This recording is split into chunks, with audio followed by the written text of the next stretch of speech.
సద్గురు బ్రహ్మరాజుకు జై. శ్రీ పూర్ణానందరహిత సద్గురు పుల్లారెడ్డార్య పాదార విందామృత రసాయనం జనన మరణ భ్రాంతిరహిత పూర్ణబోధకం శ్రీ శ్రద్ధానందరహిత గోవిందయార్య మద్గురు పరబ్రహ్మణే నమః. శ్రీమద్గురుదేవులైన శ్రీ శ్రీ శ్రీ శ్రద్ధానందరహిత గోవిందయార్య సద్గురు బ్రహ్మరాజుల వారి పాదపద్మములకు నా యొక్క ద్వాదశి శిరస్సాష్టాంగ నమస్సుమాంజలం.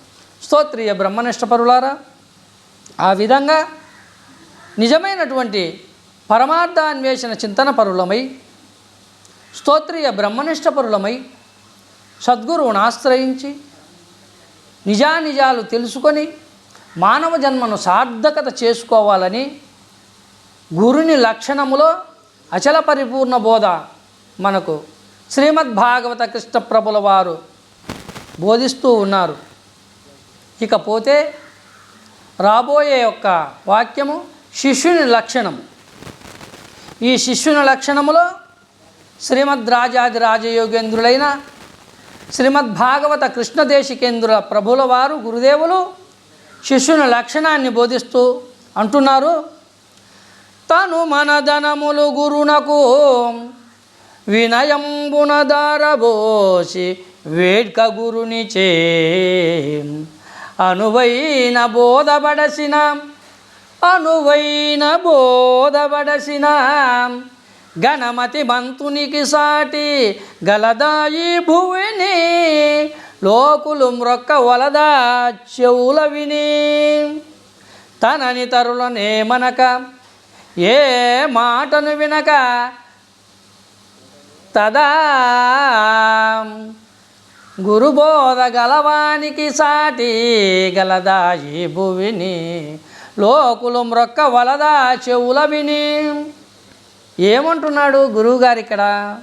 శిష్యుడు ఎలా అంటే, తను మనధనములు గురునకు వినయంబున దారబోసి, తనువు మనస్సు జ్ఞానమనబడేటువంటి ధనము సంపూర్ణంగా గురువుకి శరణాగతుడై ధారబోసి వేడుక గురునిచే ఎంతో ప్రేమ చేత ఎంతో వేడుకగా గురు సన్నిహితంతో అనువైన బోధపడసిన అహంకారంతో కూడుకొని నేను చాలా తెలుసుకున్నా, నేను చాలా గొప్పవాణ్ణని విర్రవీగేది కాదు ఈ బోధ. ఎంత తెలుసుకుంటావో, ఎంత గ్రహిస్తూ పోతావో అంత అనువైపోయేటువంటిది ఈ బోధ. అందుకే త్రికరణ శుద్ధిగా మనస వాచ కర్మణ త్రికరణ శుద్ధిగా తను మనధనములు గురునకు వినయంబుగదారబోసి వేడ్క గురునిచే అనువైన బోధపడసిన గణమతి మంతునకు సాటి గలదాయి భువిని. అటువంటి భక్తుడు ఎవరన్నా ఉంటే మ్రొక్క వలదా చెవుల విని, ఫలానా ఆయన అటువంటి ఆయన అక్కడ ఉన్నాడబ్బా అంటే ఆహా వింటానే ఆ మహానుభావుడు అని మ్రొక్క వలదా చెవుల విని తన నితరులను ఏమనక ఏ మాటను వినక తదనరపు ఈ బోధను గలవానికి సాటి గలదాయి భువిని. నేను అనక నీవనక ఎట్టి అహంకారమునకు పోక నిరంతరము గురువాక్య ధర్మములో వర్తించు వానికి సాటి గలదాయి భూమిలో. అటువంటి వానికి ఎవరైనా సాటి గలుగుతారా అని అంటూ ఇంకా ఎలా ఉంటున్నాడంటే, జలము నెడబాయనొల్లని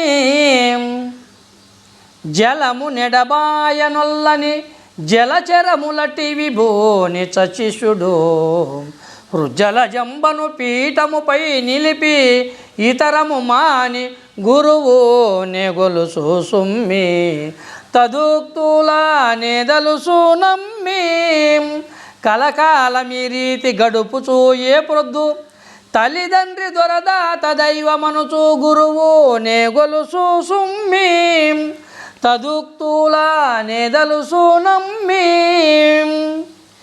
ఏం చెప్తున్నాడు ఇక్కడ? శిష్యుని యొక్క ధర్మం ఎలా ఉందో చూడండి. జలము నడబాయనొల్లని జలచరములటి విభోని చచ్చిషుడు. నీళ్ళల్లో ఉన్నాయి చేపలు, నీళ్ళని విడిచిపెడితే బతుకుతాయా? అవి బతకగలుగుతాయా? జీవించగలుగుతాయా నీళ్ళని విడిచి? జలము నెడబాయ ఏమన్నా చేయగాక నీళ్ళలోంచి గడ్డకి రాము. నీళ్ళలోనే ఉంటాం భద్రంగా. నీళ్ళలో ఉంటేనే మాకు రక్షణ, మాకు భద్రత. నీళ్ళ నిడిస్తే అయిపోయింది మా పని. అందుకే జలము నెడబాయనొల్లని జలచరములటి విభూని చచ్చిష్యుడు. వృజ్జలజంబను పీఠముపై నిలిపి ఇతరము మాని గురువునే గొల్చు సుమ్మి తదుక్తులనే దల్చు నమ్మి.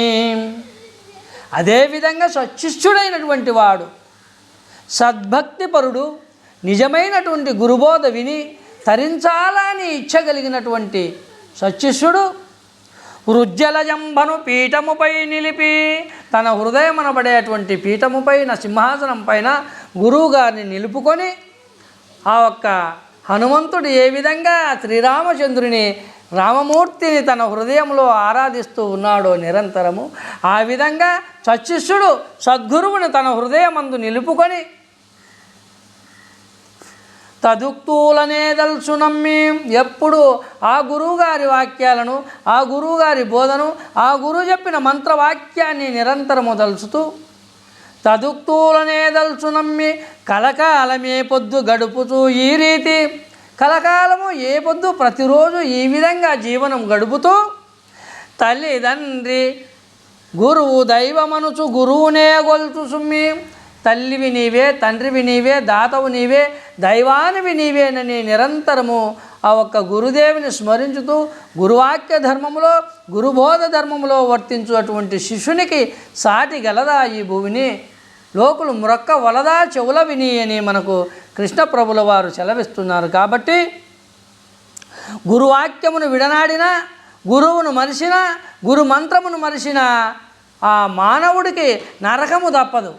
ఎందుకంటే ఆ జలచరములు ఆ జలమును వదిలితే అవి ఏ విధంగా ప్రాణహాని ఉందో, ఆ జలచరాలకు శిష్యుడు కూడా గురువును, గురు మంత్రమును మరిచిపోతే శిష్యుడికి కూడా మాయ నుండి ఆ విధమైనటువంటి ప్రమాదము సంభవిస్తుంది.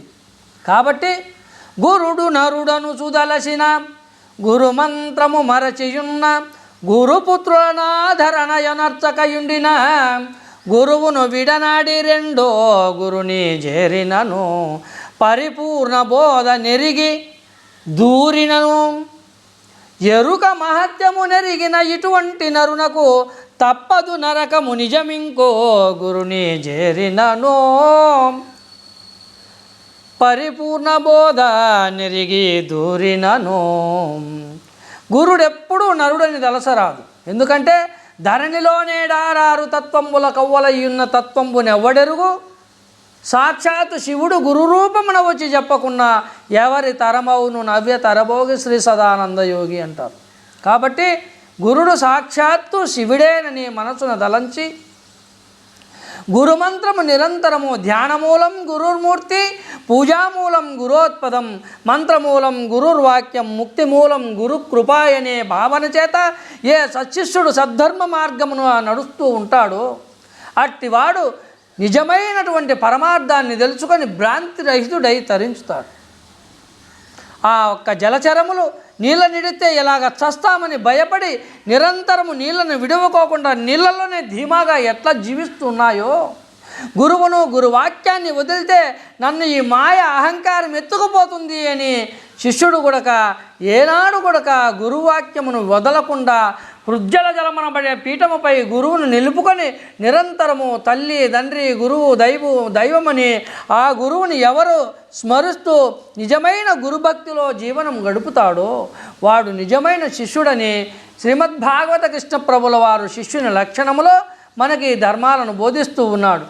కాబట్టి గురుభక్తి, గురుబోధ ఇవి ఎవరిలో మెండుగా ఉంటాయో వారికి భ్రాంతి భ్రమ తొందరగా శీఘ్రంగా తొలగిపోతుంది.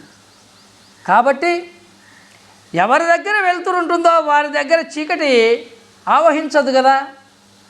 వెలుగు లేని చోటుకే కదా చీకటి కమ్ముకునేది, వెలుగుని చోటుకి చీకటి రాదు కదా. అదేవిధంగా గురువు అనగా పరంజ్యోతి స్వరూపుడు, పరబ్రహ్మము. కాబట్టి ఆ శివుడు పరంజ్యోతి స్వరూపుడు. కాబట్టి ఎటువంటి అజ్ఞానం అనబడేటువంటి చీకటి దరిదాపులకు చేరదు. ఎప్పుడు ఆ ఒక గురువాక్యమును, ఆ గురువును ఏ శిష్యుడైతే నిజమైనటువంటి గురుభక్తితో స్మరించుతూ ఉంటాడో సర్వకాల సర్వావస్థలందు సర్వదా ఆ గురుకృపానుగ్రహం వారిపైన వర్షించి మాయను తొలగించి అజ్ఞానం అనే చీకటిని తొలగించి పరమార్థమును దర్శింపజేసి భ్రాంతి రహితము చేసి జన్మను తరింపజేస్తాడు అని కృష్ణప్రభుల వారు అఖండాచల పరిపూర్ణ బోధలో శిష్యుని లక్షణమును మనకు తెలియజేస్తూ ఉన్నాడు. రాబోయే వాక్యంలో మనం ఇంకా పూర్ణత్వంగా తెలుసుకుందామని తెలియజేస్తూ సద్గురు ప్రభు మహారాజుకు జై.